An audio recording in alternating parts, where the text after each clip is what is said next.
ज़बूर number 14। इंसान की बदजाती। अहमक ने अपने दिल में कहा है कि कोई खुदा नहीं। वो बिगड़ गए, उन्होंने नफरत अंगेज काम किए हैं। कोई नेकोकार नहीं। खुदा ने आसमान पर से बनी आदम पर निगाह की ताकि देखे कि कोई दानिशमंद, कोई खुदा का तालिब है या नहीं। वो सब के सब गुमराह हुए, वो नबाहन नजिस्त हो गए। कोई नेकोकार नहीं, एक भी नहीं।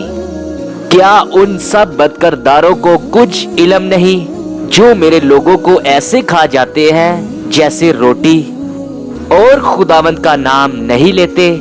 वहां उन पर बड़ा खौफ छा गया, क्योंकि खुदा सादिक पुश्त के साथ है। तुम गरीब की मशवरत की हंसी उड़ाते हो, इसलिए कि खुदावंद उसकी पनाह है।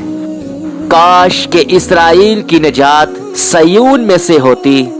जब खुदावंद अपने लोगों को असीरी से लौटा लाएगा तो याकूब खुश और इस्राएल शादमान होगा।